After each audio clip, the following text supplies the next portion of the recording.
I think we're going to stay in Division A for a few minutes, and we're going to catch this other game that's going on just for a few minutes.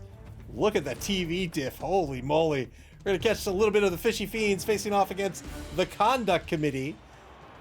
This is Renegades versus Goblins. We're in turn 3 with the Fishy Fiends on offense.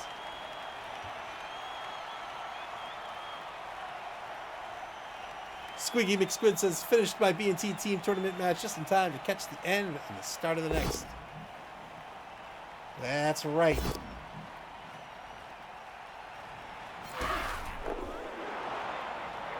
Spent pro there, failed the pro roll. And now turn 3 for the Goblins. Squeaky McSquid says, oh, I did terrible things to these Goblins week 1, so they're down key dudes. I hope they're going to recover here. So the Conduct Committee has picked up... Oh. Whoa, what was that? Did you see that? Did you see the geometry error there on the foul? That's a great foul, by the way. But let's see if I caught that. It was like his body turned into... Ow! It was going to happen one of these... Oh wait, no, I did get it. Oh, I thought the replay failed. I was like, what game is this? Oh, it's the one I'm watching. Look at the Minotaur. His body, as a defensive measure, turns into a knife. Yeah. Oh wait. Oh. Nope, that's not a knife. This is a family-friendly show. Look, kids, avert your eyes.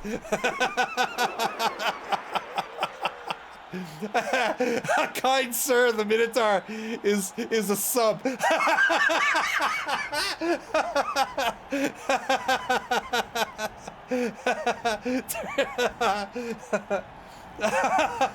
It's like, oh, what are you gonna do to me? Oh man. Oh, I'm glad we tuned into this game.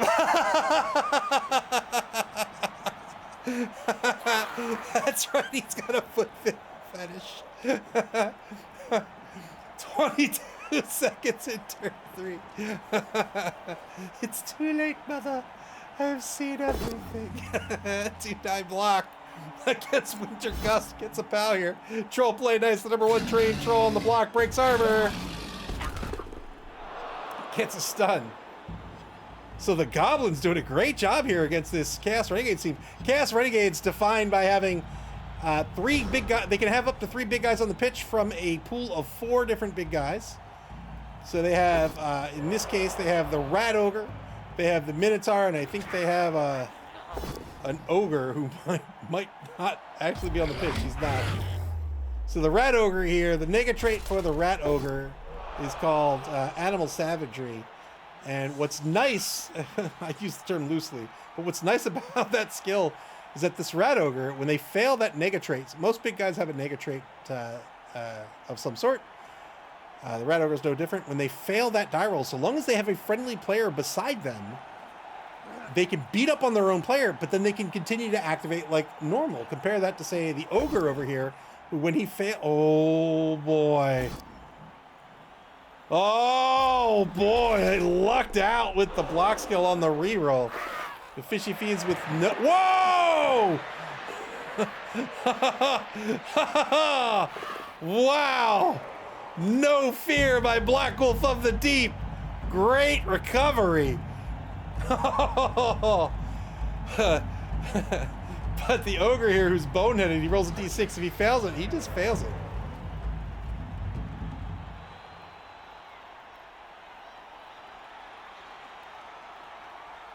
Our second game of the doubleheader will be starting in about 6 minutes from now. I should set up for that, actually.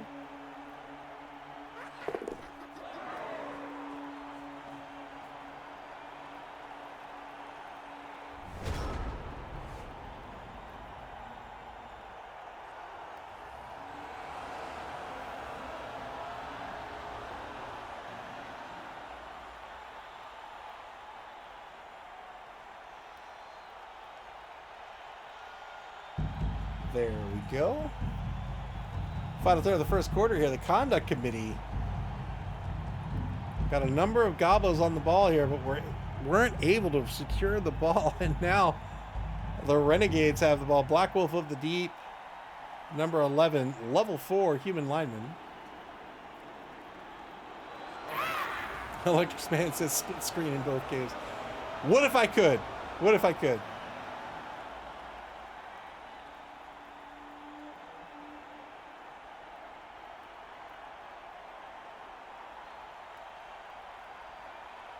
Great positioning here by Ajax. So what he's done with this, right, is he's prevented the assists from coming in without the without dodging this way to get the assists he's looking for.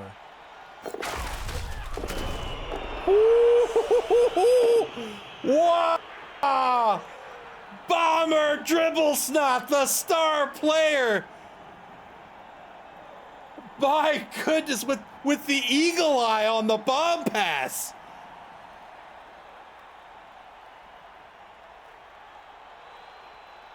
Bomber Dribble Snot with his bag o' bombs.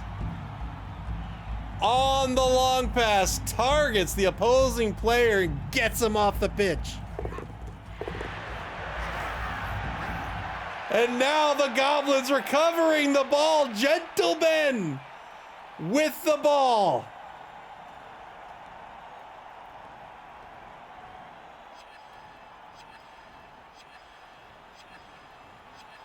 We're actually on the wrong side of the pitch, aren't we? It's like this. There we go. Clevy says, can he just score? No, he's got to come down this way.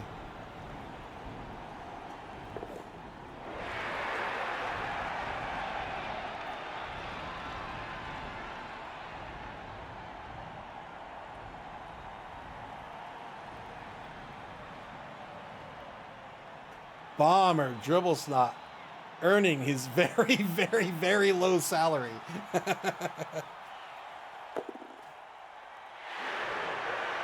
Rushes to take a mark against Killian the Grave. Turn 5 now for the Fishy Fiends.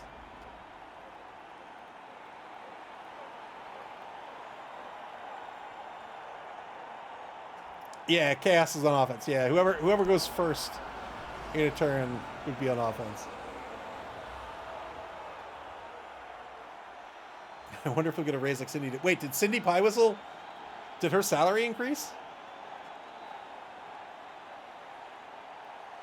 Bad Dog says, what great positioning by Ajax. Boom. Electric Man says 100K. I mean, I can't be mad about that. Like, that is, like, yeah. Like, 50K was way too cheap. Way too cheap.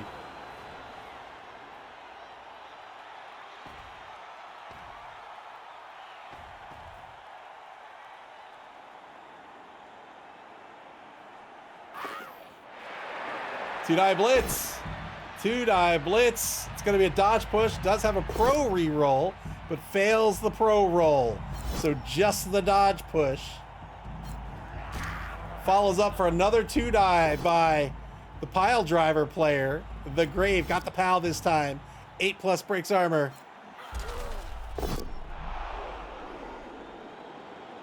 Pile driver. Boy, I can't. Pile driver allows him to follow up the block with a foul.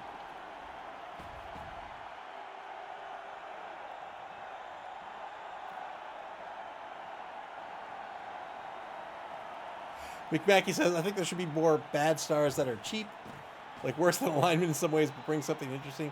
I don't think I would be too mad about that. Like maybe some of the stars.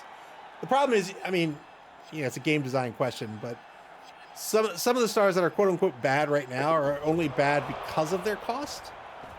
So they can't lower the cost of those without considering that. But I would love to see, yeah, just like a fun gimmicky thing that's not a lot of money. That'd be cool. Good rule here. These trolls being big guys, they have mighty blow. They have a +1 to their armor or their injury roll, whichever they need it for.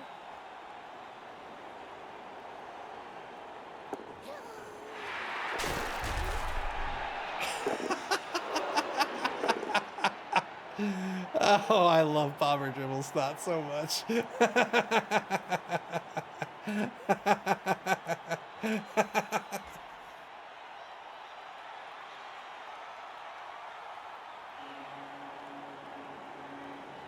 about a minute, we'll switch over to game number 2 here. It's scheduled to start a minute from now. I think one of the coaches said they may be late. I'm going to actually check Discord to see if those coaches are ready to go.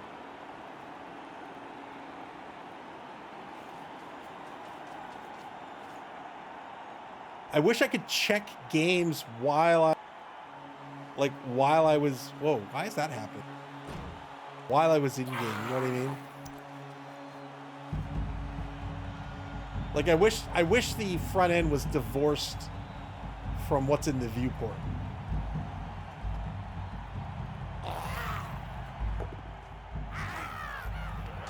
Fails the pickup. That's going to be a turnover. Fighting to stop this score. Turn 6 for the Fishy Fiends. They're absolutely going to blitz down Gentle Ben. They don't have the block skill.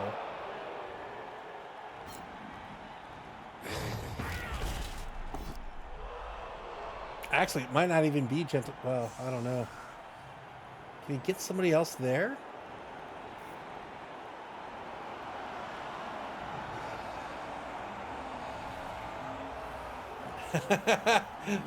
Clive, thank you very much for the bits. All right, there's that 2-die blitz. It's just going to be a dodge push against Gentle Ben.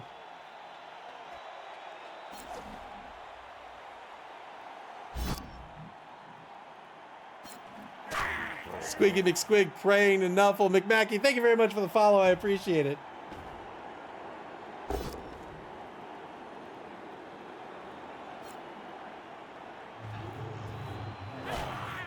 Three-die block by the Minotaur. Frenzy follow-up here. 6 dice. That's the power of Frenzy, right? You can get a 3-die block on a Strength 5 player. If this Minotaur had block as well with Mighty Blow, that's 6 dice that you're getting with block. A +1 to your armor or your injury roll as well. That's right. That's Mr. McMackey to me. All right, let's... I don't know if the coaches are ready to go or not, but I guess we'll... I don't want to... I want to see this. All right, I'm gonna kick over.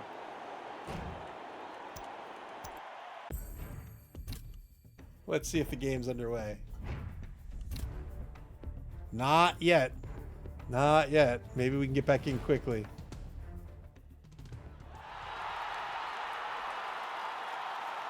I know one of the coaches for game number 2 said they may be up to 15 minutes late. Actually, I'm going to post in Discord to let them know or let me know when they're ready.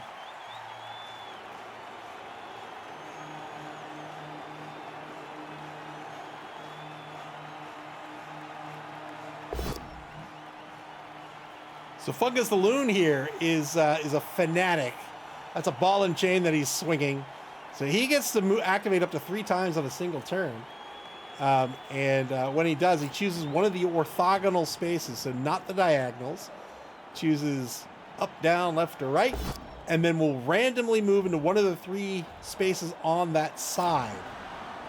So you can see that's what he's doing. He's just swinging around. But the advantage is a Strength 7 player. So often getting 3 dice, he will roll those whether the player is prone or not. The big trouble, however, lots of strength with Strength 7, but if your opponent can knock down this player, it's a guaranteed removal. There are also secret weapons. Bad Dog says they're logging in now. Thank you very much. All right, we'll kick over to game number 2 here. Oh, Tempest recovering the ball. Do it! Oh, I gotta see if this is gonna be a throw teammate. Let's go. Let's go. Do it. I don't think he'll do it this turn, but maybe he'll do it this turn. He's gonna do it this turn. Let's go.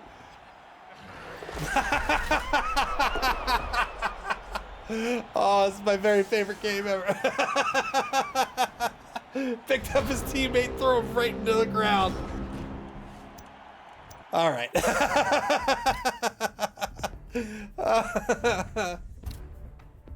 All right, we're waiting for this game to get underway. It looks like one of the coaches is ready to go.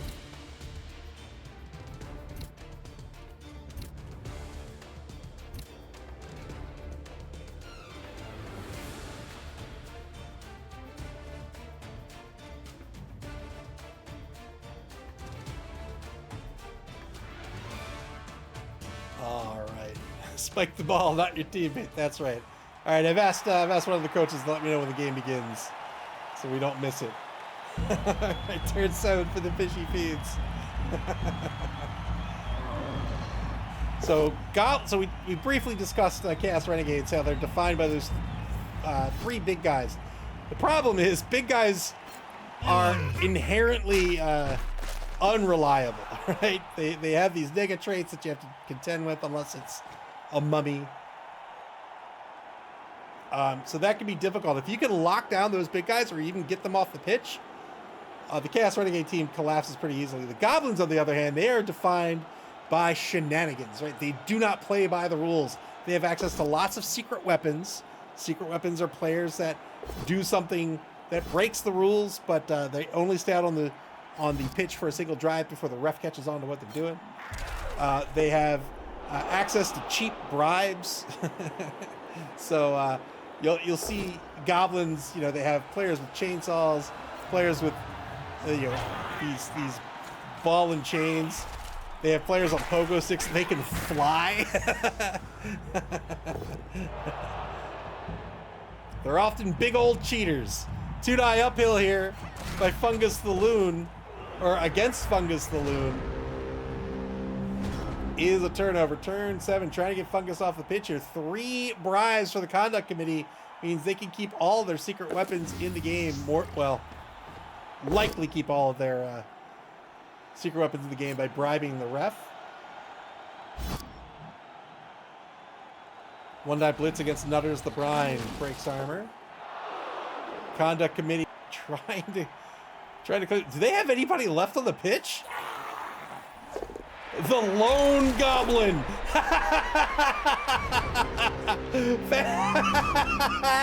fails the rush.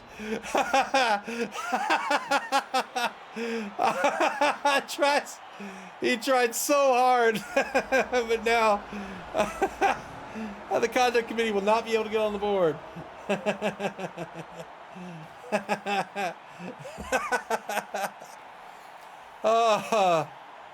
Squiggy McSwid says new devious category looks fun. Less reason to fire stunties and keep TV minimal. I don't know anything about it. I haven't seen any news for the past 2 days. Is the new devious category for things like sneaky git and stuff?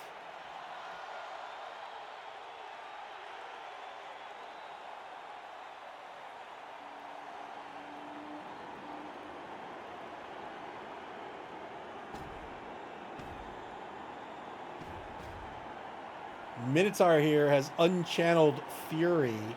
So this player, so long as they're blocking or blitzing, they activate on a 2+. Otherwise, it's a 4+. So once they're out of position, it can be real tough to reposition them. Fishy Fiends on turn 8 is going to be a pass. A pass to the grave. Needs a 5+. Here's the pro.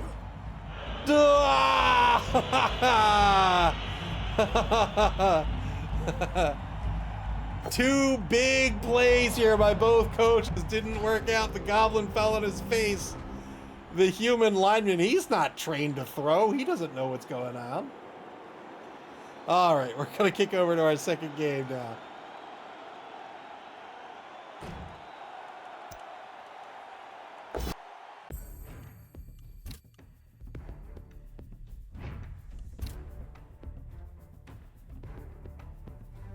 All right, it looks like just 85,000 gold in petty cash. Going to the Rockettes. 45. Wait, this is the treasury. This is the treasury. So this game tonight, this is game 2 over a doubleheader. And this is going to be 2 new coaches in the lead. It's the Rockettes versus the Nappanee Nightmare. Real Human versus Proudstar. We've got Dwarves versus Chaos Renegades. 2 brand new teams as well as a low TV teams. We'll talk about them in just a moment. 25K for the Rockettes, it looks like, so they can pick up a cheerleader or a coach, they're going to pick up a coach. I think that is wise. Here's the coin toss. Beautiful stadium. Rockettes win the coin toss. They'll probably be on offense to start, and yes, indeed, they will. So the Nappanee Nightmare. Hey, what do you know? They're dwarves. The Nappanee Nightmare here, they are Chaos Chosen, so they are a kill team. This is a team, so different teams are weaker and stronger at certain TV levels. I would argue a Chaos team, a Chaos Chosen team, are their weakest at low TV, and that's because what they're trying to do is they're trying to kit out these players to straight up murder people. So we've seen BB Nuts Believe Broncos. That's a Nurgle team. It's a very similar sort of team to Chaos Chosen. So this will be a team that's looking to pick up things like block, mighty blow, tackle, frenzy, maybe piling on or pile driver. You know, things that are about murdering folks. That's the goal for a team like this. Again, both wide zones here on defense, 3 on the line. And now for the Dwarven team, this is a very, very resilient team. Squeaky McSqueak says Chaos are a toolbox, and at 1K TV, the box is basically empty. Well said. Very well said. Dwarven team, right? Very resilient team. You've got lots of block. You've got thick skulls, lots of tackle, which would be great against a team like Amazons. They're very hard to take off the pitch with high armor value of 10, generally speaking. A very bashy team. Their downside, of course, is that they're very slow, right? You're looking at the linemen with an MA of 4. You're looking at these blitzers with an MA of 5. In fact, their fastest pieces are the runners here at an MA of 6. That's as fast as they get.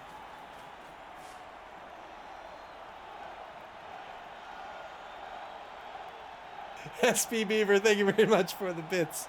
Mick Mackey says, they got 7 horns, the best tool. Yeah, so these beastmen here, they all have horns. That means if they blitz, they treat their strength as a +1, so instead of a 3, they'll get a 4. The dwarves, their job is to group up, pick up that ball, and then just as a unit, march down the pitch, punching anything that gets in their way. That's their job. And in this matchup, I think they have a significant advantage just because they have so much block against a team that very much does not. Another armor break. 2 stuns now for the Rockettes.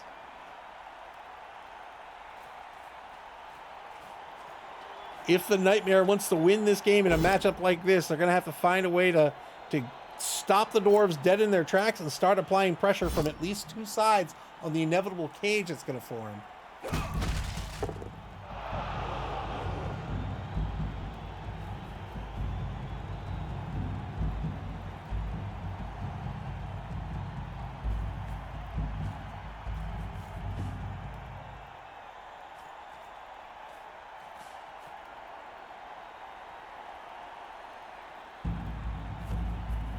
Blitz on the right side of the line. 2-die blitz against Larry Longhorn. Got the POW here, looking for a 9+ to break armor. No armor break. Electric Man says that's a lot of stars. Yeah, on the kickoff event, there was an officious ref over on the right side here. Did not like Groovy the Annoying. Can't imagine why. And stunned him. 3+ pickup is no problem for Kokina.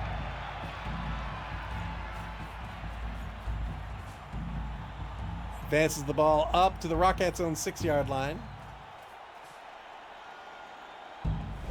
Dwarves spreading out wide here just to prevent this Chaos team from picking up a second side and applying some pressure. Turn 1 now for the Nappanee Nightmare. Both teams with 3 rerolls.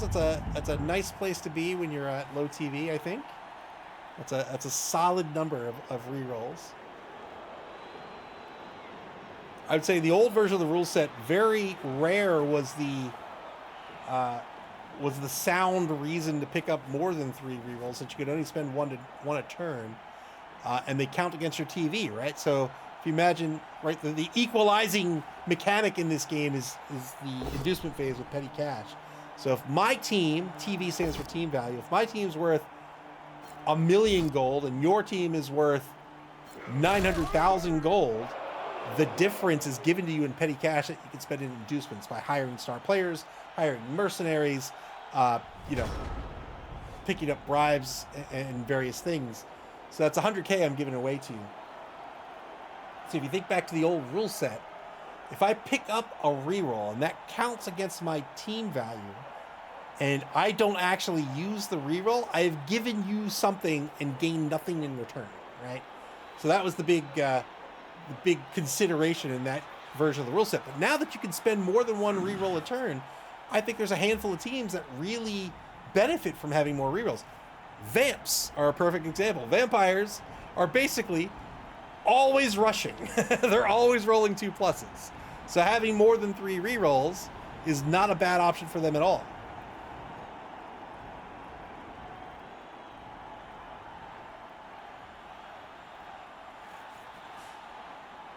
Ball advances up to the Rockettes' own 2-yard line as they spread very wide here, trying to control the pitch, which they can very well do with all that block.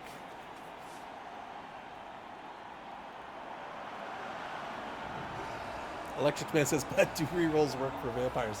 What are you asking? Like, is it like a can a vampire see itself in a mirror type thing? Can a vampire enter the house without being invited? Like, do dice just not work in the lore for vampires?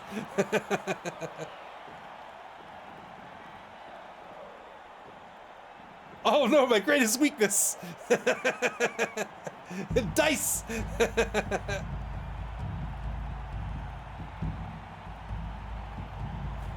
20 seconds ago, turn 2 for the Rockettes. Here's the blitz over in the left wide zone. 2-die blitz got the pal against Larry Longhorn. Looking for a 9+ to break armor. Dwarves with lots of block and higher armor values. I think in this particular matchup, at this low TV value, the Dwarves are the killier of the two teams. I think this Chaos Chosen team just really doesn't want to go toe-to-toe with these Dwarves. I think they'll lose that punching. I should have just called it a boxing match. I was going to call it a punching fest.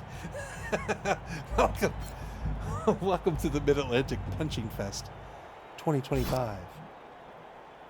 Nothing but the greatest punchers to punch you right in the face.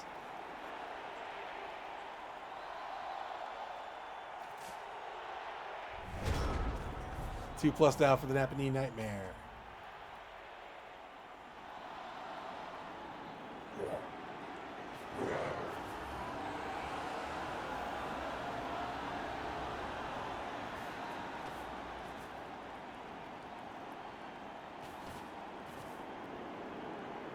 So the Gas team taking marks against these Dwarves. 2-die stand-up blitz against Anchoramite. Rerolls into double pals here.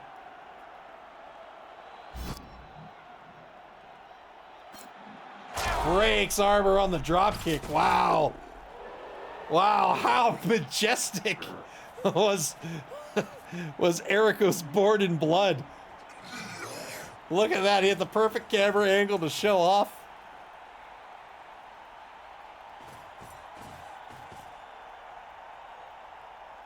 Wah! Why did I just sound like Mario? Mario playing Blood Bowl. Wah!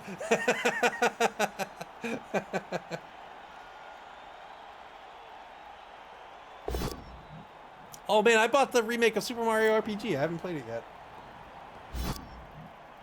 I love that game on the Super NES. I bought that game when it came out on the Super NES, and I paid $90 for it.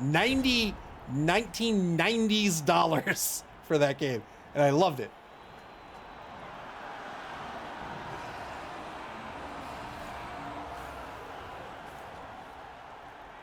Games were very expensive back in the day.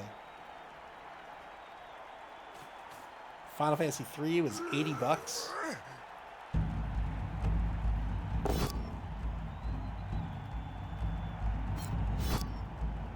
Two-die over the left wide zone, gets a knockdown here.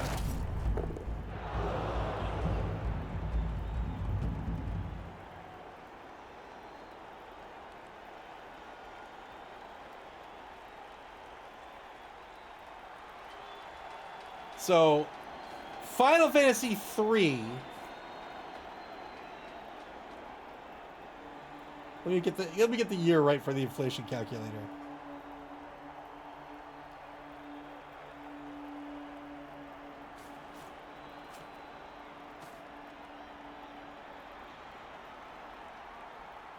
Let's see. When did it release?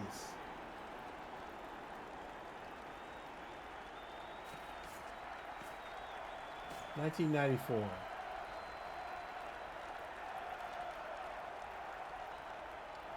So Final Fantasy 3, have you always been addicted to games? I wouldn't use the word addicted. Final Fantasy 3, when it came out, was $80. That's $175 in today's money. SP Beaver says, I will answer for Amy. Yes, very much so. I do like games a lot. Good handoff to Granite here to get the ball back to safety. Shifts the ball over the left side. 2-dive block, breaks armor. Gets stunned. Squiggy McSquig says, proud gamer since 1987 here. Yes, sir.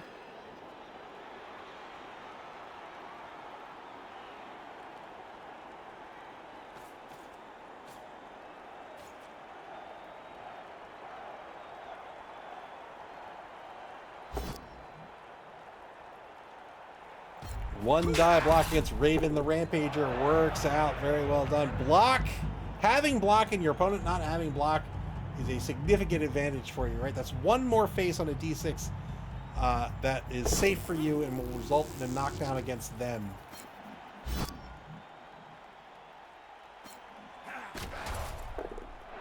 So on a block die, the 6 faces are, there's the PAL. That knocks down the person being blocked. There's Defender Stumbles. That will push the player being... Oh, that will knock down the player being blocked unless they have the dodge skill, in which it will simply push them. You have both down. Both players are going to get knocked to the ground. You have attacker down. The attacker gets knocked to the ground, the person doing the blocking. And there's 2 push faces, right? So if we just think of those in terms of... You can think of them in 2 ways, right? What knocks down, right? So if I have the block skill and the tackle skill, suddenly... half the die faces knock down a player and don't result in turnover for me. You can also think of it in terms of safety, right? Like, what are the odds of my turn being over if I block, right? You have 2 faces that are already, 3 faces that are already safe for you. If you don't care about the Defender Stumbles result, so that's safe for you as well. You're really just caring about both down and the attacker down, right? So if you have the block skill, then all you really have to worry about is the skull, the attacker down.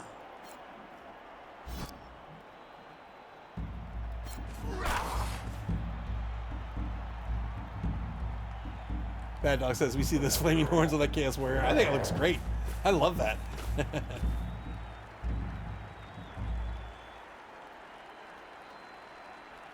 Dwarves grouped up here. They tried to spread wide to control the pitch. Nappanee Nightmare said, no, I don't think so. But now they're starting to close down on these dwarves. The problem is, of course, the dwarves are more than willing to punch back. But if you can start to strip away their assists, you might be able to get some blocks in here. The problem is the Nappanee Nightmare down to 1 reroll. Good chain block here to get that ball carrier out of the cage. You have to be careful when you set up your players. So let's say my player is here. This is my ball carrier, right? And then I have another player here and another player here, right? If your opponent kind of swoops in and fills this box in, right? Now suddenly, right, maybe they take a block in this direction. This guy has nowhere to go, so they chain push him here. Now this guy gets pushed, and maybe he gets pushed to here. Now suddenly he's wide open, right? So you got to be careful when you fill in the box. Gets stunned here by the Rockettes over on the right side of the line.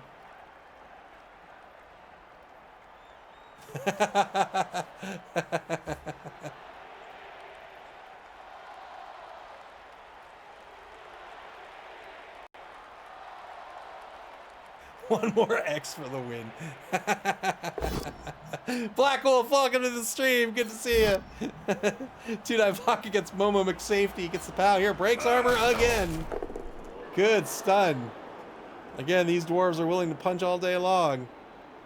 Nappanee Nightmare keeping the pressure up. Cracking the cage, trying to get at this ball carrier.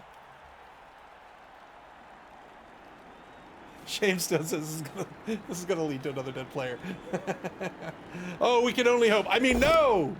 No, double skulls against Gregor the Mountain. The Mountain! Knocked to the ground. Turned into a hill.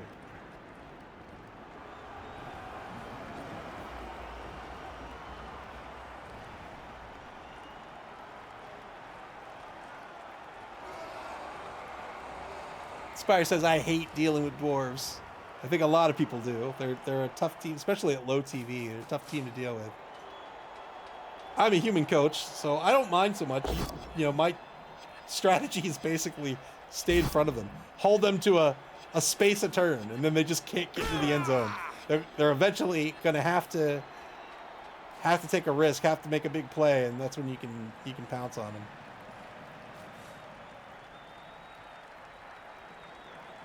Setting up for the surf against Speedy Gonzalez.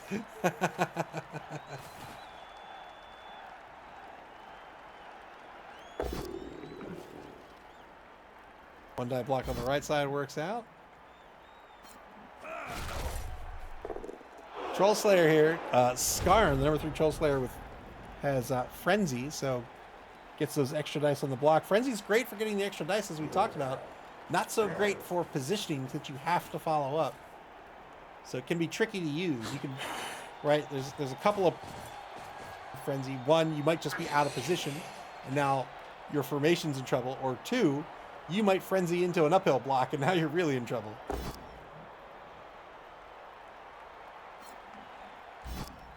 Two-die block against Kokina. Gets a pow here. Breaks armor. Look at that. Wow. For the camera. Winking his fire eye.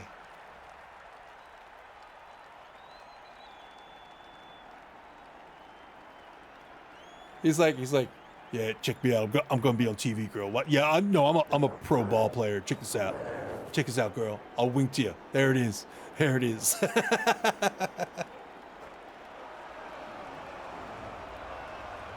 Under a minute to go here. Turn 4 for the Nappanee Nightmare. Final turn of the first quarter.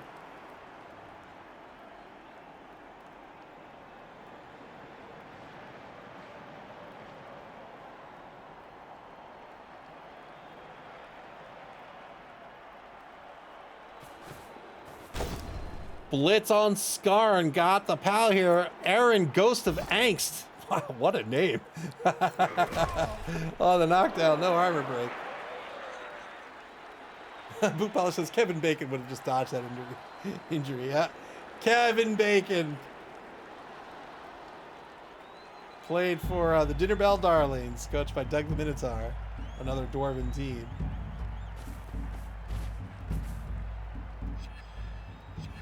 Hank the Ranger says this is based solely off of El Bruno's theory that the rules are written by a dwarf player who's bad at football. One die block against Bassanite. Another armor break. This time against the dwarves. Whenever you break armor on a dwarf, you cheer. You cheer as a coach that did that. You got through the thick skull and everything. One die block and now into a push, and now another mark on the ball carrier. Well, one die was Speedy Gonzalez.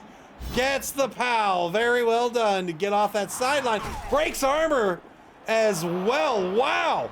2 Dwarven armor breaks as the second quarter begins.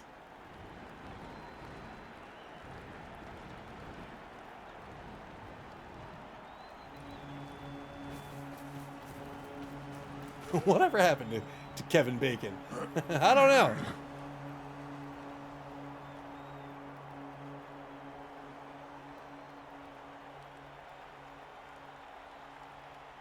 Bad Dog says, this is my kind of game.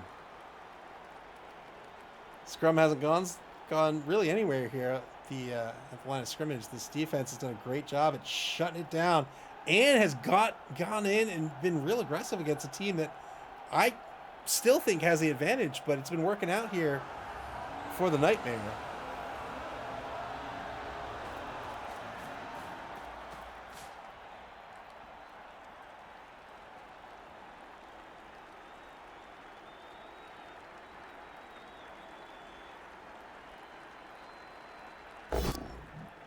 Two-die block against Aaron, the Ghost of Angst. No armor break here. Imagine if you are a Dwarven team and you run a cage, your fastest movement is really 4. So as you get into the second quarter, you have to start thinking about how you're going to get this ball down pitch. Good removal here in front of the ball carrier. Now a 2-die against Speedy Goat Zalas gets a push again. We'll push Speedy right back onto the sideline.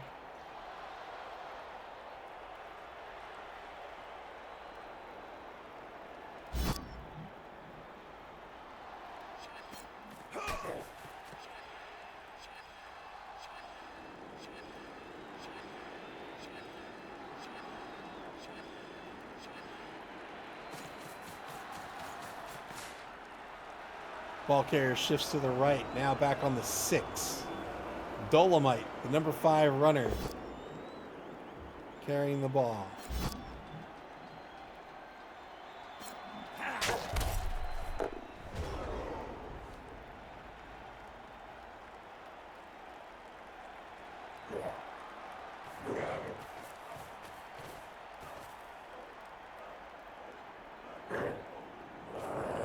Wasn't Dolomite like a Rudy Ray Moore movie?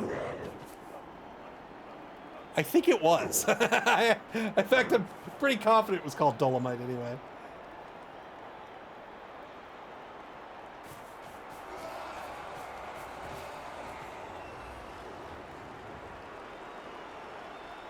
Petey Wheatstraw.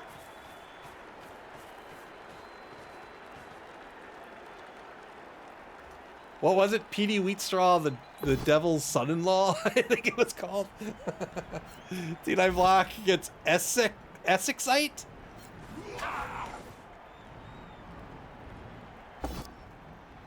And now 2-9, boy, these days. Ankaramite. You can tell I know nothing about rocks. Iron Cynic says it was a 70s blaxploitation film. Yeah, it was. I think it was Rudy Ray Moore in it though. 2-die blitz against Dolomite spends the reroll here. That's the final reroll of the half for the Nightmare. They get a push.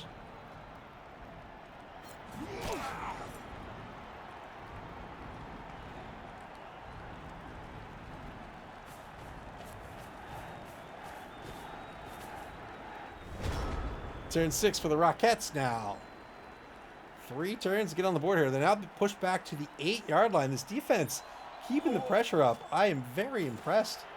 I thought for sure they would not want to go toe-to-toe like this, and they're keeping the pressure up, keeping these Dwarves from not just moving forward, but keeping them from being grouped up. Look how well he's picked apart the Dwarves right now, where they can't get those assists for those 2-dies.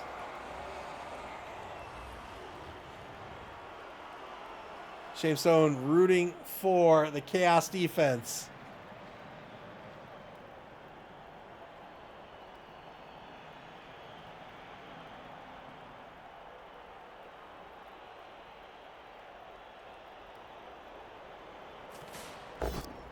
Two-die blitz to get things started here against Aaron, Ghost of Angst.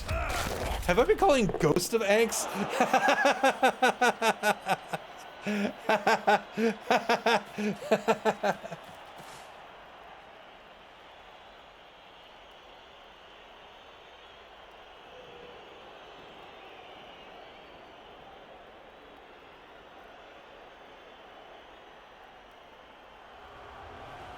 Petey Wheatstraw.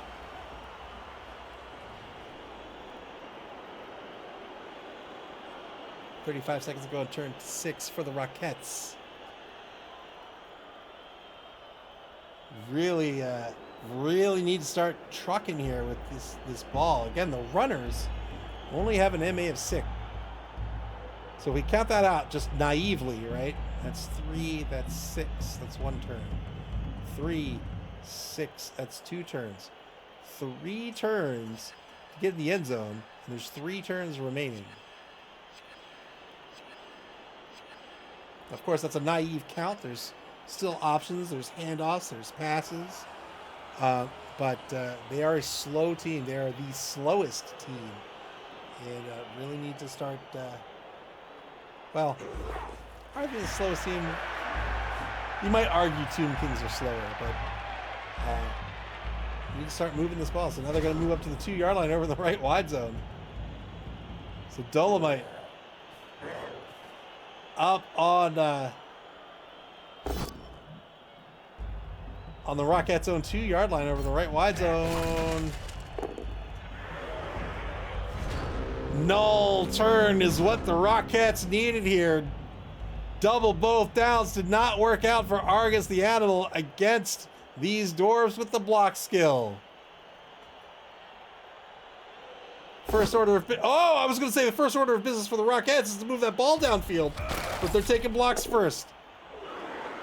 Remember we talked about action... Oh! Oh, Double Skulls gets re-rolled into a knockdown.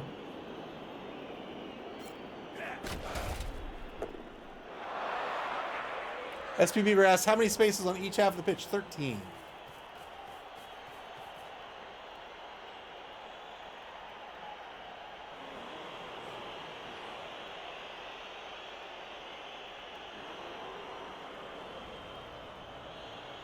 We talked about action order in game number 1 this evening, right?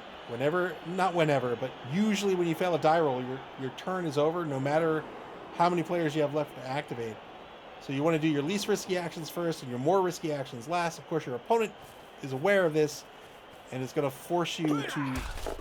Oh, no. Turn 7 for the Nappanee Nightmare. I don't think... the Dwarves can get into the end zone now. So Nappanee Nightmare on turn 7. They can. They're going to try to get this ball back.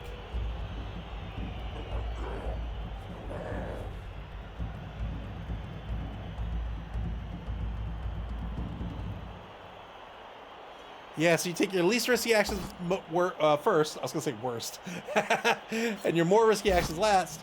That way you have the greatest odds of actioning as many players as possible.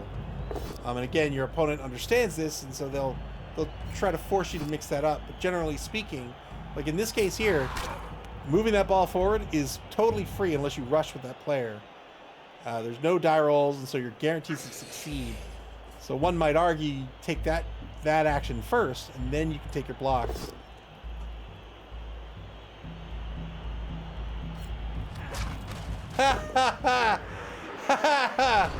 Oh, Electrics Man, did you actually do the math on that? 13 by 8, 9, 10, 11, 12, 13, 14, 15.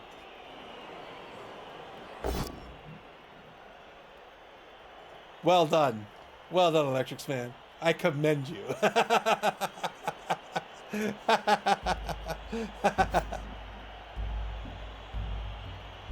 With the correct answer.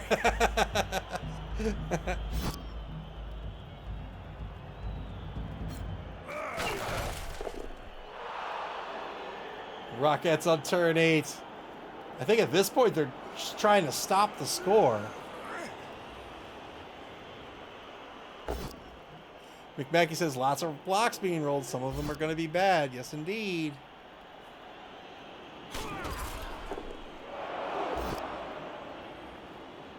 SB Beaver says seeing these dwarves makes me miss mine. Which dwarf team was that, SB Beaver? Oh, that was with Araraz, right? Rest in peace. Rest in peace, Araraz.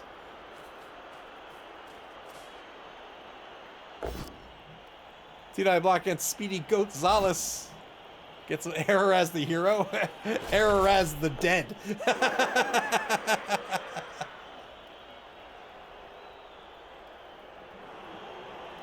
Araraz the burned. One die blitz against Argus the Animal doesn't work out. That is a skull. Turn 8 for the Nappanee turn 8 for the Nappanee Nightmare now. They have an opportunity to get on the board on defense. Can they pull it off? He went on to have another full career after he died. That's true. That's very true. 2-die block against Essexite. This will be a knockdown.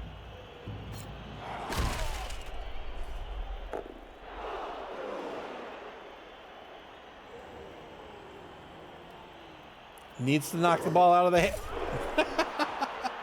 It always throws me for a loop when the camera just cuts to the failed dodge. Failed the dodge, and this is going to end the half 0-0. The Nappanee Nightmare did their job on defense, and now on offense, they're going to try to get on the board here in half number 2 and perhaps win this game 1-0. The Rockettes down a player.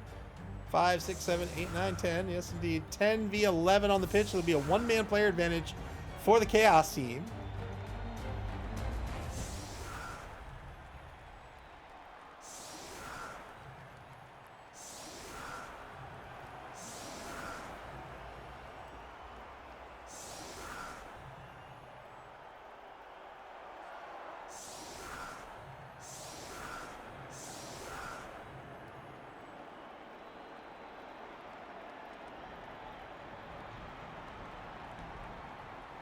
I don't want to wait for the blood to get dry. I don't know why that just came into my head.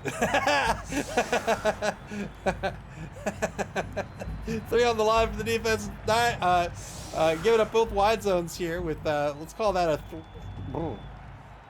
I don't know what we call that. 3 linebackers, 2 corners, 2 safeties.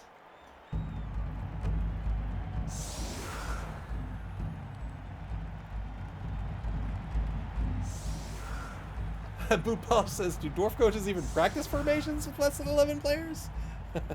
Bad Dog says, I'm excited for the exploits of Mistelfee Arlington's rookie free agent zombie. 3 on the line, spread wide now for the offense. They have that Journeyman, number 4, Zoran. Journeyman, if you can't field 11 players, you must hire Journeyman to fill in the gap. Journeymen are your linemen. Except they are also loners. Could be a big-time blitz here. Probably going after Larry Longhorn? I don't know. We'll see. Roll a 2 on the D3. 5 unmarked players on the blitz before the half begins. Well, before turn 9 begins.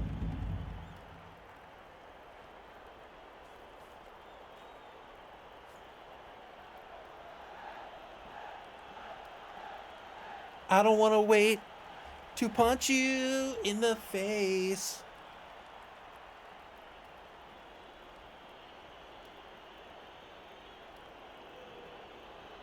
Move those little legs of yours to get the blitz up and blitz to get under the ball. So the Rockettes here deciding where this blitz is going to take place. The 2 guards on the line here are chosen blockers here, so they have a strength of 4, so probably not going after those. Yep. Here's the 2-die over in the right wide zone. Gets the knockdown here. One's at 9+. Even if you knock down these chosen blockers with a strength of 4, it's a 10+ to break armor. It is a good rule of thumb to go after the player that you are more likely to take off the pitch.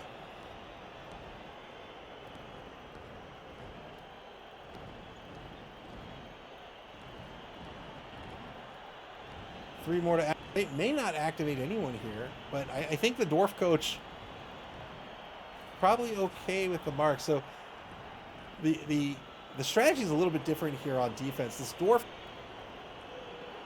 don't want to take their marks, right? There's still the dash here speed differential. If they bring everybody up to that line, and one of these one of these beastmen are able to just take a lane down pitch, you may never catch them again. So we're going to see these runners more than likely. Runner. The other one's out. We're going to see Dolomite more than likely remain in that safety position where Scar and the Troll Slayer might be pulled up for some blitz duties with Frenzy Might even try to open up a hole and maybe take a mark on the ball carrier. Maybe crack the cage. We'll see. Frenzy is basically 2 blocks back to back, provided you get a push on the first one.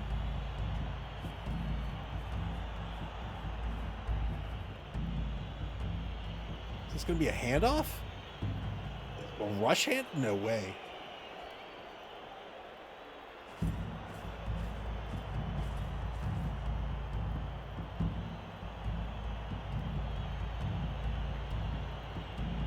Bad Dog says Dwarf coaches on a blitz. Curses the kick went deep. Skaven coaches on a blitz. Thanks to the ball. We'll take that now. Skaven, fastest team in the game, at least at low TV. 2-die block. Gets the knockdown on. Let's call that Basinite. Now 2-die against Ankaramite. Gets a pal here.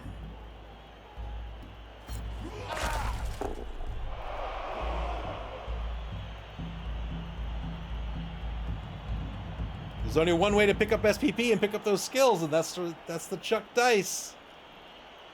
Proudstar doing a pretty good job so far. Good 3+ pickup by Speedy Goat Zalas, and it is indeed a handoff to Grooby the Annoying. Reroll is spent. The Nightmare down to 2 rerolls for the half. Grooby now, where does he end up?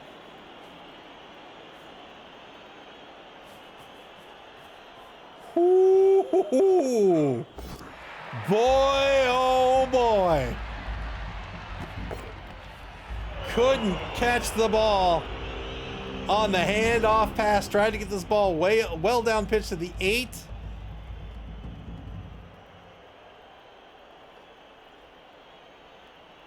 Tried the handoff and then into the pass. Failed the pass, but another reroll here. And now the Nightmare down to 1 reroll for the game.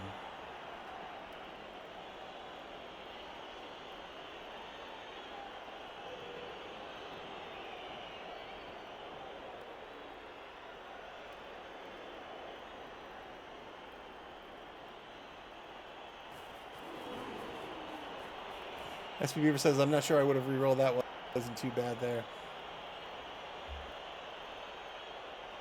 I agree. That was really aggressive trying to get that ball down pitch. I think I would have, if this was the play, I think I just would have left it in his hands though. In Groovy's hands. I understand that there's a problem on the right side here with Beer's the top popper getting knocked out, and now there's a lane.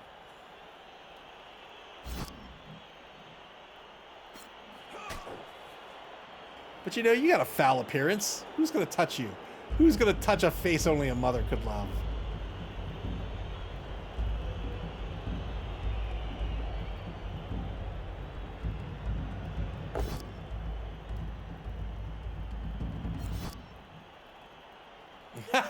Electric Man says re-rolls are for turn 1 and 9.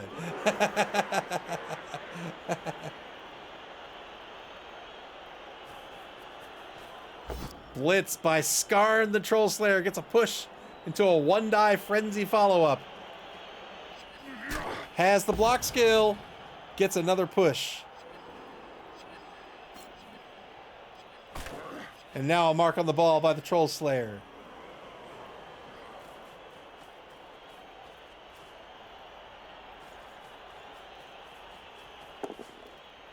50-50 pickup. 75% with sure hands. Dolomite recovers the ball. And now the defense in possession. Good 3+ dodge as well. Big play didn't work out, and now the defense took advantage and capitalized on it. Turn 10 for the Nappanee Nightmare. They're gonna have to go after Dolomite here and try to fish this ball out of his hands. They're free to move, right? They're free to move down the left sideline here. Problem is these two players are currently marked. So one of them is going to block down the Troll Slayer. You can't stop Dolomite. You can only hope to contain it. Two-die block against Scar, and there it is. Gets the knockdown here. That's going to free up the other player. And now there's 2 for the blitz. The runner does not have the block skill.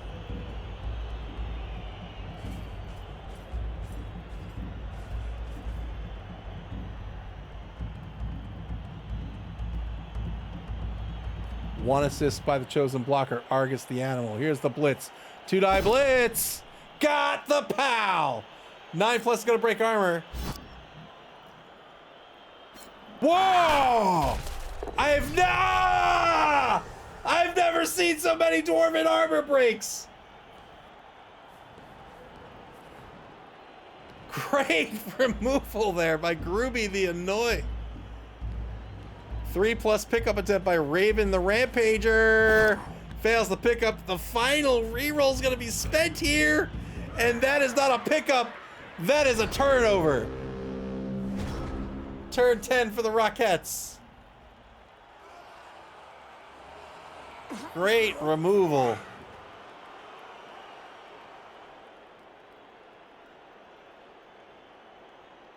The boot polish says 9 dwarves? That's like playing with only 2 elves.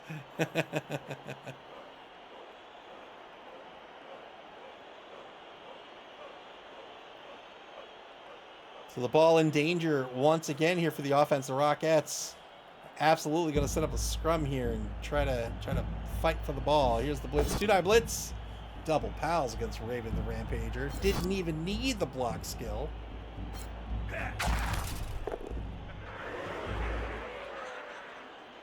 One mark left on the ball, and that is by Grooby the Annoying. Nothing that can be done about him.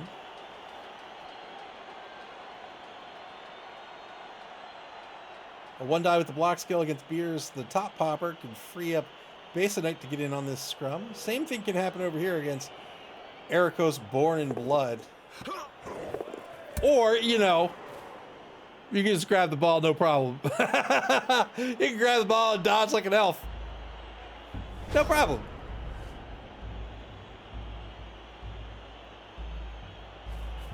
The Rockettes with the ball on their own 4-yard line. Learning a trick or two from the NC Snakes.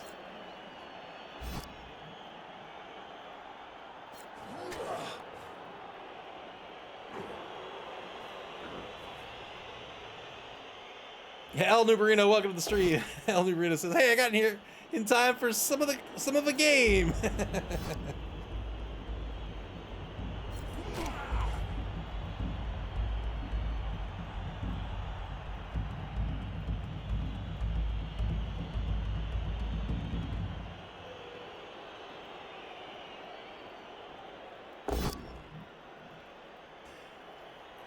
Two-die over in the left wide zone against Skarn. Gets a POW here.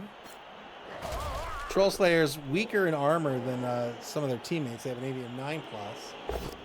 Still have the thick skulls, though. And then a 2-die against Quartzite. This is not going to work out. That is going to be a...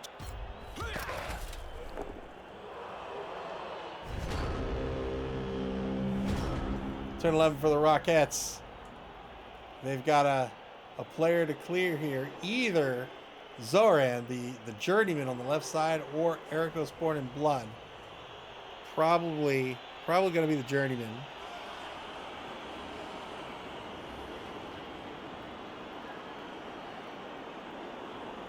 Well, actually, I don't think it will probably be the journeyman. It might be Ericos. Yeah. And now it's a 2-die against Ericos Born in Blood. There it is. Got the knockdown. Very well done. Elder Rita says Dwarfs versus Chaos and an injured dwarf runner. Any relation to the esteemed Kevin Bacon? No relation as far as we're aware.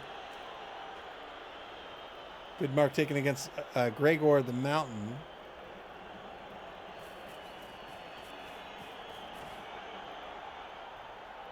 Oh, moves the ball carrier in for the assist on Larry Longhorn. Oh, ho, ho, ho, ho. Wah!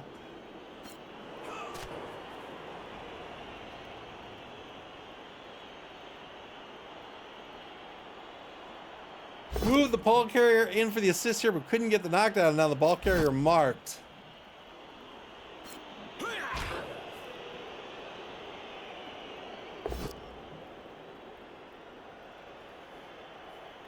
One die against Momo McSafety. This is a skull gets spent, or reroll gets spent into a POW. Basinite stays alive. The Rockettes down to one reroll. They have the one reroll left in this game, and 15 seconds left on the clock. They've moved this ball over into the right wide zone. Ball carrier currently marked by Larry Longhorn.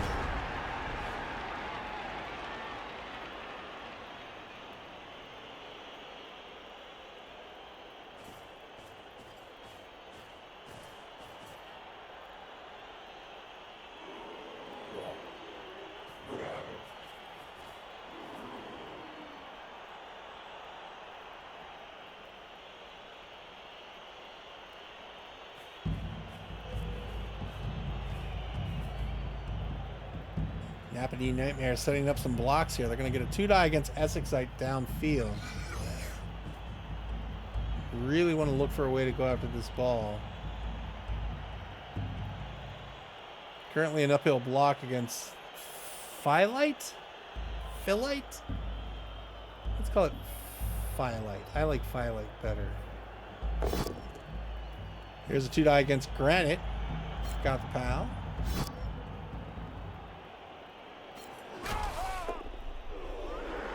Blitz still on the table. Where's the blitz coming from? I thought Gregor might actually be the blitzer there to reposition for an assist.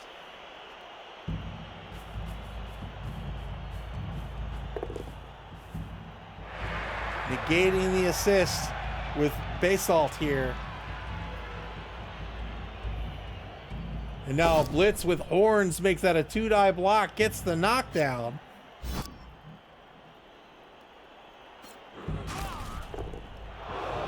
Ball bounces back to the Rockettes' 4-yard line.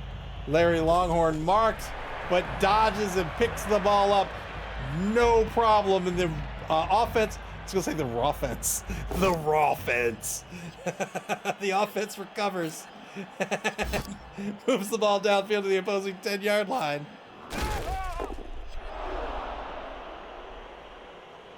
This is the game where the ball carriers, they're not afraid to be out by their lonesome. They're going to show you how to play some Blood Bowl.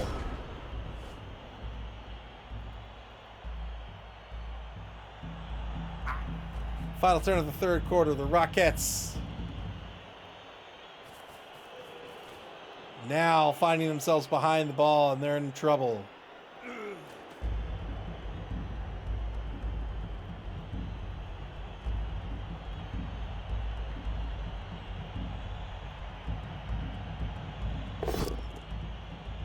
Two-die against Momo McSafety over the left side here. Every knockdown here is a good knockdown. I think that's half his movement. Can't get in to protect the ball really.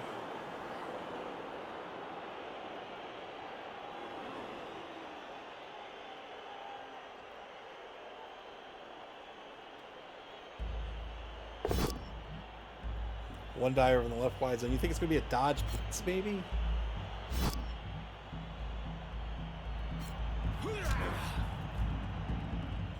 Doesn't even, let's see. 1, 2.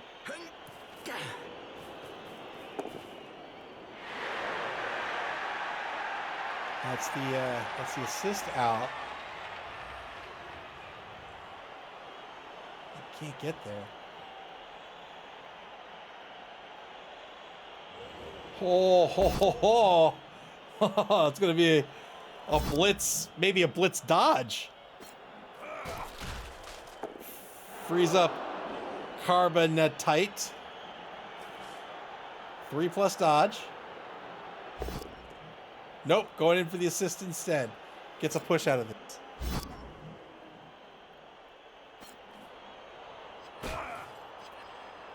Going for the blocks, but now the Nappanee Nightmare gets an arm break here. It's 2 SPP. Nappanee Nightmare is gonna block Firelight away and then head for the hills.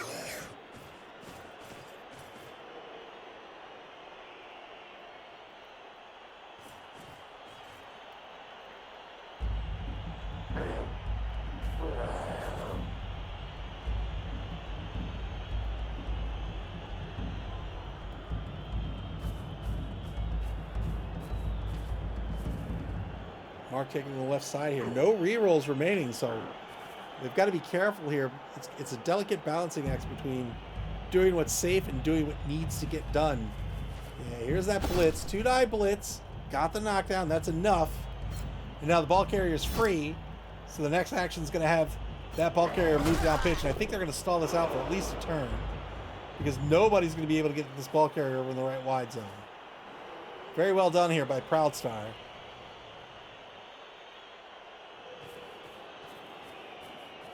Oh. All right.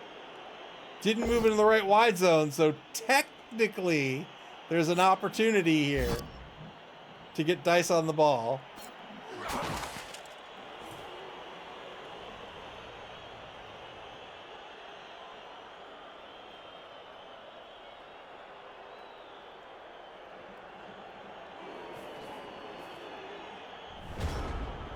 Turn 13 for the Rockettes.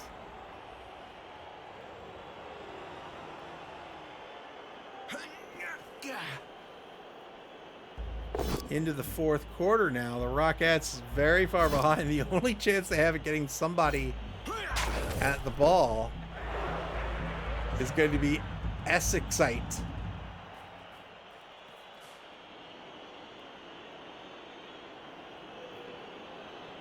Could mark the ball carrier if Essexite's going to blitz. So there's the blitz. 2-die blitz. Oh, no. Nuffle, please.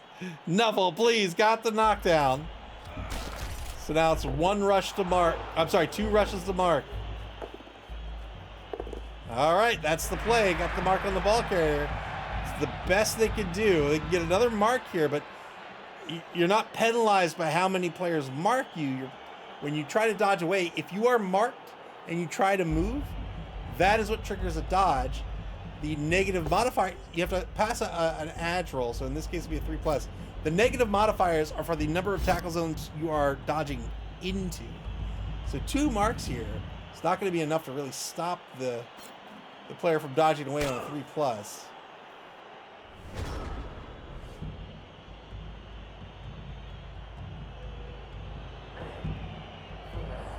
In fact, I'm not sure he's going to even have to. I think he can just...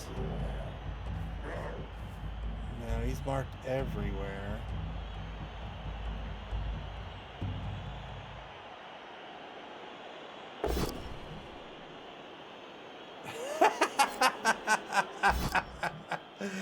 Got the knockdown here. Broke armor! What an armor break! And now he can stall this out for another turn. Wow! Very surprised they moved to the left there. Could have moved to the right and been safe, but moving back to the left. Lariat Longhorn still in possession of the ball.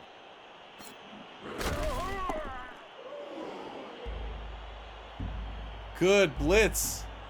Good blitz to remove the soul-threatening player.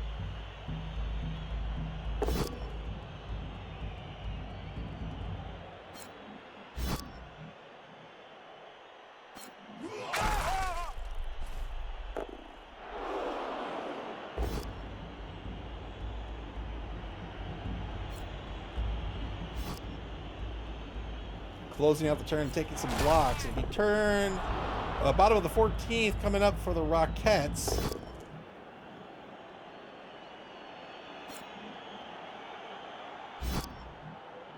Still can't blitz the ball carrier, but they can certainly mark the ball carrier with Basinite here, number 7. Turn 14 coming up.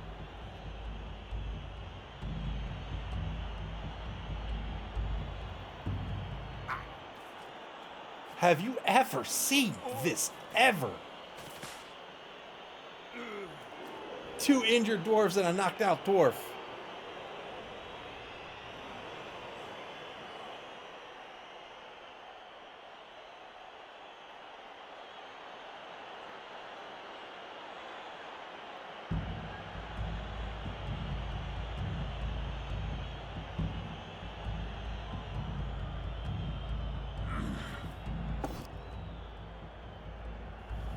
Two die stand up. Uphill's gonna be a skull. That's the turnover. Turn 15 back to the Nightmare.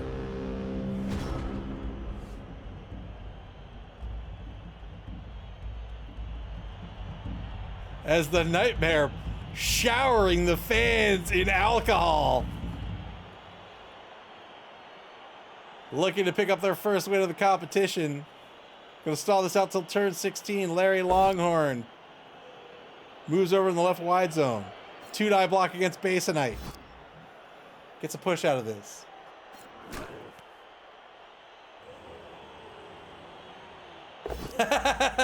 Food Polish says when Ava drew a 3, I thought it meant 3 deaths, not 3 knocked out dwarves.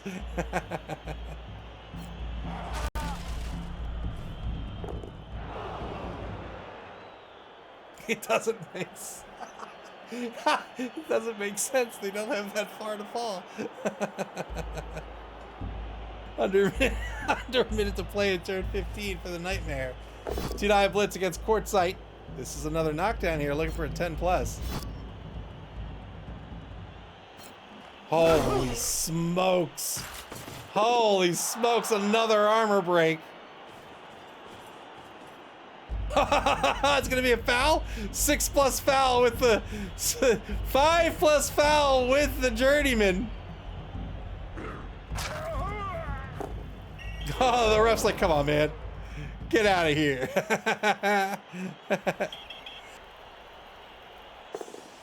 Tried to argue the call with the ref, but look, the ref said no. Look at him. He is paying astute attention to, you know, definitely the game.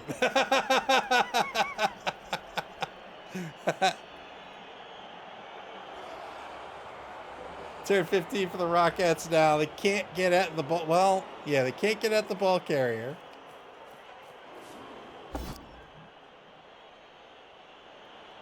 So now they're looking to pick up some SPP here to close out the game.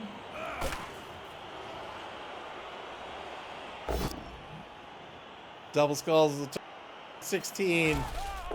I think the Nightmare is just going to walk the ball in and pick up their touchdown. There'll be timeout. There it is. Well done by the Nappanee Nightmare. They take the lead late in the game here, 1-0. Very well done. Was able to leverage the speed against them. They were able to move around them and then separate the dwarves from where the play was, and the dwarves just couldn't do anything about it. Like we talked about, they're just so slow. But once you get past them, it can be all but impossible for the dwarves to really catch up. And so now Nappanee Nightmare, oh, they're setting up. They're setting up on the line here, not putting anybody back by the end zone. They've got all strength 4 on the line. The Rockettes will be looking to pick up some SPP here unless there's a timeout. And then they're going to find a way to score. I think if they want to come out with a draw, they've got to put Dolomite on the line. Somebody else is going to have to pick up this ball.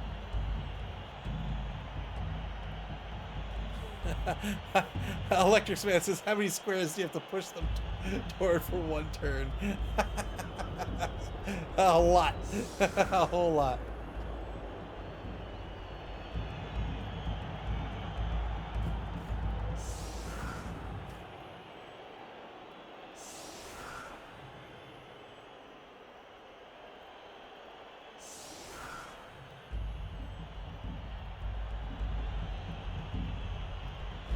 All right, so the runner not going down the line, so I don't see how the Dwarves will be able to get on the board. Oh, heartbreaking, heartbreaking. There's the timeout, and had they put Dolomite on the line, they may have been able to score. It's not likely, but at least they would have had a chance.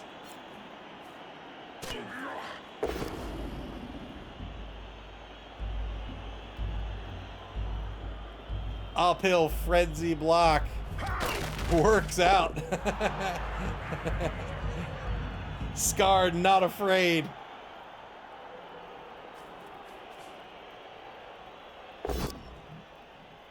So the timeout would have given the runner a total of 12 spaces without rushing, provided nothing went wrong, of course, but just naively, 12 spaces without rushing, that means just one rush out of a possible 4. We've gotten into the end zone.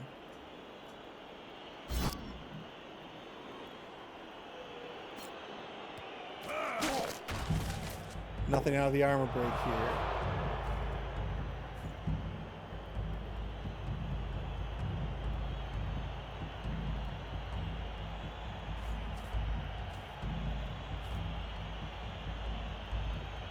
Let's see what the SPP counts are. 5 SPP on Larry Longhorn, 2 SPP on Gregor the Mountain, 2 on Argus the Animal, 2 on Raven the Rampager, 1 on Kruby the Annoying, 2 SPP on Eric was Born in Blood.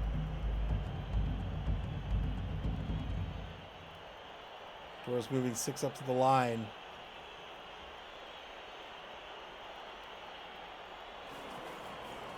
Here's the ball pickup. Fails the pickup. That's a turnover. Turn 16 for the Nappanee Nightmare. They're going to win this one 1-0. They're looking to pick up some more SPP as well. 2-die in the right wide zone. Gets the knockdown. Can they get some SPP out of this? Always rough to collect that SPP when you're up against such a resilient team. High armor, thick skulls. No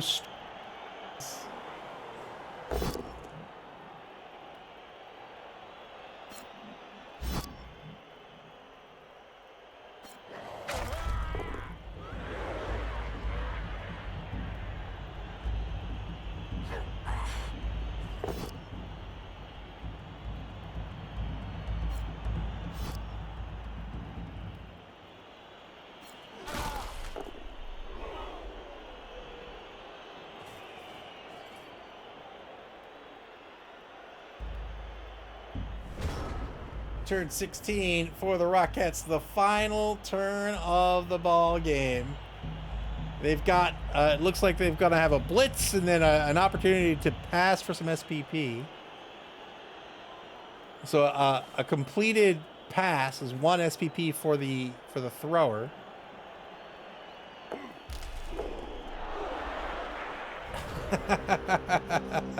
$50 doesn't work out. That'll be the end of the game. The Nappanee Nightmare win this one 1-0. Congratulations to Prousar. Well played by both coaches. That was a lot of fun to watch.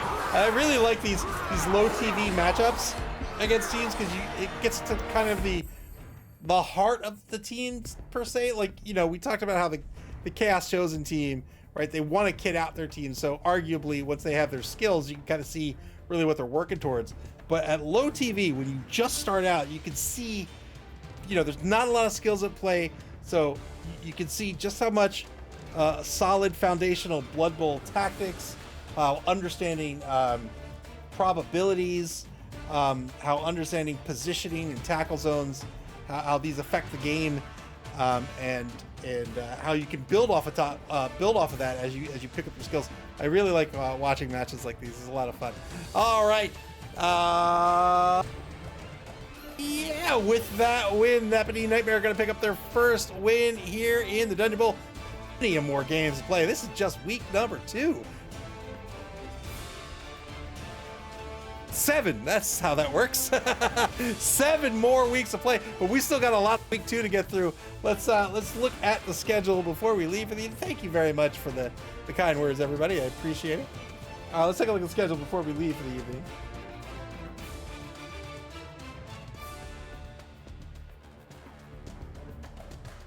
All right, coming up next, we've got one game tomorrow, Tuesday, October 28th at 7 o'clock p.m. Eastern Daylight Time. That's UTC -4. We're going to have the Kenogami Chiefs versus MAML Nightmare. Zaya 71 versus Festoon. I have no idea what those teams are. Let's look them up.